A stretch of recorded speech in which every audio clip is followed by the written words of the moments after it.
Powered by the Montana Television Network. This is the 10 o'clock news on Q2, Montana's news leader. Good evening and thanks for joining us tonight. I'm Russ Riesinger. Graduation is now a go for Billings 3 public high schools. School District 2 announced today that commencement ceremonies will still be held at Metro Park on Sunday, May 24th, something that had seemed highly unlikely because of the coronavirus crisis. Now, there are still some changes as to how those ceremonies will be carried out. Q2's David J. has the details.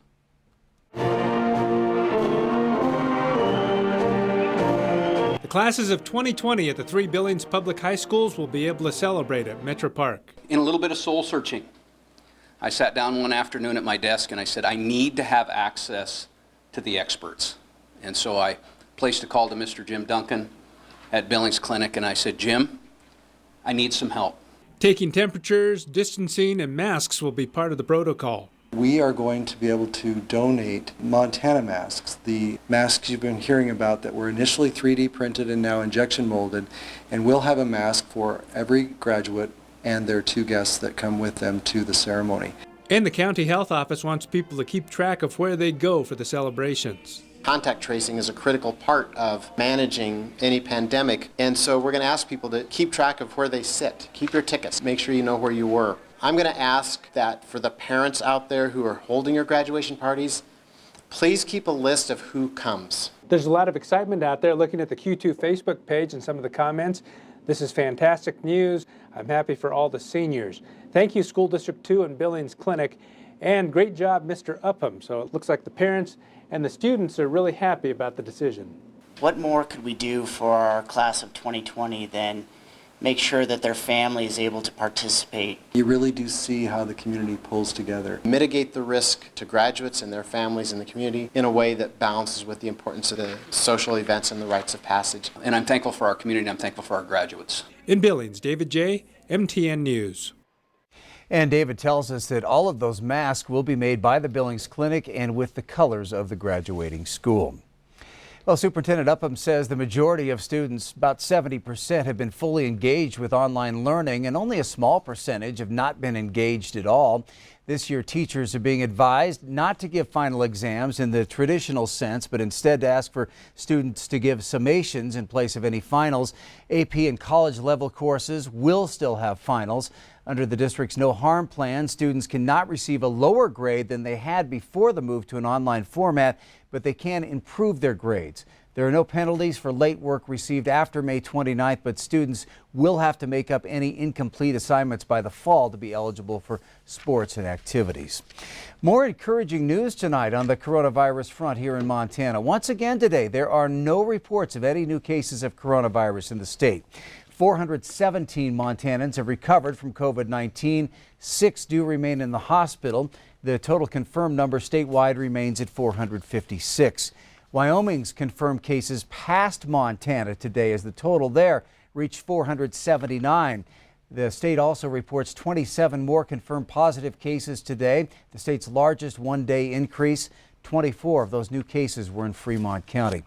The other states surrounding Montana have more than 6,000 confirmed cases combined. South Dakota, almost 2,800 cases with 29 deaths. That could go up significantly tomorrow after test results come back from employees at a Sioux Falls meatpacking plant. Today, North Dakota had its highest death number in one day. 6 people died. And the state now reports more than 1,300 cases, with most of them in the Fargo area. Idaho is seeing its new case rate drop, but it had more than 2,100 cases and 64 deaths so far. Well, 2 C-130s made their way across the Montana sky today as the Montana Air National Guard saluted those on the front lines of the coronavirus fight. Shortly before one of those planes reached Billings, first responders from across our area said thank you with a parade. That event kicked off National Nurses Week. Q2's Mitch Legge watched all of today's events unfold on the ground and in the air. At 12:30 Wednesday afternoon, medical staff at the Billings hospitals were treated to a parade made up of police, firefighters, paramedics, and tow truck drivers. The first responders showing recognition to those fighting COVID-19 in the community. Heard multiple comments from the nurses that they were just feeling gratitude for the expression of appreciation, and it's reciprocal. We appreciate them just as much as they appreciate us. The parade was organized to kick off National Nurses Week, which started on Wednesday and runs through next Tuesday. The holiday recognizes the dedication of hospital nursing staff across the country. This was very meaningful for us during Nurses Week. We've got some of the best and brightest nurses in the nation here at Billings Clinic. We're very proud of them, and we're very proud of the work that they do keeping our patients safe. The parade in Billings snaked its way through the downtown hospital corridor, then on down North 27th Street to give Riverstone Health staff a show. 20 minutes after its conclusion, heads turned to the sky to watch the Montana National Guard fly a C-130 airplane over Billings. The craft was one of two that took off from Great Falls at 10:15 in the morning. The planes took separate routes to eastern and western Montana. The plane that flew on the east route was over Harlem, Wolf Point, Glendive, and a handful of other towns before flying over Billings around 12:50 in the afternoon. The goal of the flight was to salute Montana's first responders on the front lines at home. In Billings, Mitch Laggy, MTN News. Thanks, Mitch. People who attended the parade and flyover were asked to practice social distancing and avoid grouping up. And Mitch says on the ground in Billings, they seem to be doing a pretty good job.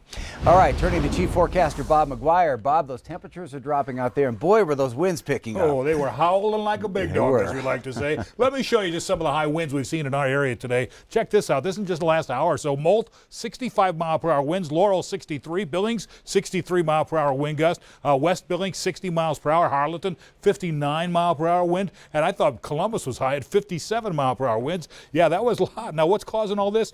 Basically, it's a low-pressure cell and a cold front that's in the process of making its way across Montana tonight. And look at all the moisture stream up towards the north. Now, as that low-pressure cell in Wyoming drops a little bit farther south, it's going to take all that moisture up there and pull it right on down through Billings and ride it into Wyoming along with it. And if that wasn't enough, check this out. We got another low-pressure cell moving in. Could bring some more rain showers to the Billings area soon. But here's what we have going for us tonight. High wind warning until noon tomorrow. Winds gusting to 60 miles per hour in much of south central Montana. We'll have more coming up in a few more minutes. All right, thank you, Bob. New details tonight on the twin-engine plane crash that took the life of a Billings pilot back on April 20th. The pilot, 64-year-old Lloyd Gerber, took off from Billings Logan International Airport when his plane went down on the Billings Rod and Gun Club property.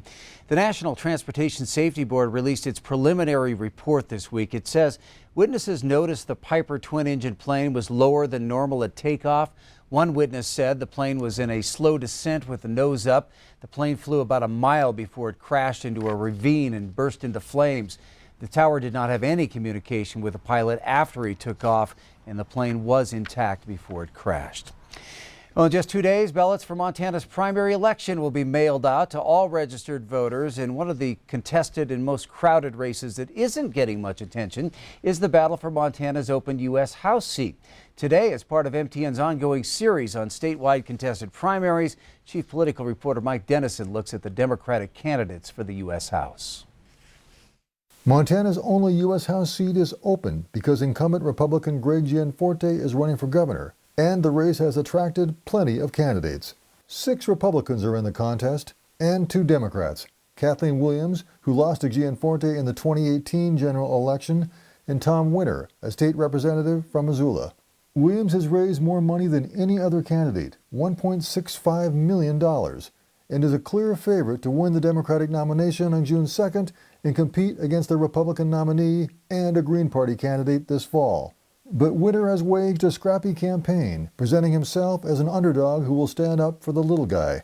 He says since the coronavirus pandemic hit, he's been helping constituents deal with it, just as he would as congressman. What we're trying to do is show that now we know what you look like when the chips are down. Now we know what you're going to do as a leader for the community. Williams, a former state legislator from Bozeman, says she's been doing the same. I'm spending a lot of time talking with Montanans, making sure they're okay and seeing what questions they have, trying to serve as a resource to them. Williams has laid out many proposals on her website for various issues, such as allowing people 55 and older to buy into Medicare, or fighting consolidation of farms and other ag businesses. Winter has as well, saying he'd support a single-payer health system and student debt relief. At a debate 2 weeks ago, Winter also said he's one of the only Democratic state legislators to win in a mostly rural district and can connect with rural voters this fall. Williams talks often about how she offers a less partisan approach and how that's needed now in Washington and can win in the general election. This type of situation reminds people that they want principled, independent, solution-oriented leadership in Congress. That thought is actually in the front of a lot of people's minds because it reminds them that Washington, D.C. really isn't that far off. And neither is the election for this U.S. House Democratic primary contest or its counterpart on the Republican side. Tomorrow, we'll take a closer look at that 6-person contest. Reporting from Helena, Mike Dennison, MTN News. And once again, ballots will be mailed on Friday to all registered voters in Montana, and there is still time to register at your county election office if you've not done so already. Still to come on tonight's Q2 10 o'clock news, we're going to head out to the virtual farm fair where the farmers of today teach a few lessons to the young farmers of tomorrow. Plus, new strategies in place for Montana's wildfire season. We'll break that down in just a bit. And in sports, it's time for more greenisms as Scott has a fun feature with outspoken ore digger Bob Green. You're watching MTN News with Janelle Slade and Russ Riesinger. Storm Tracker weather with Bob McGuire. And sports with Scott Breen. This is the 10 o'clock news on Q2, Montana's news leader.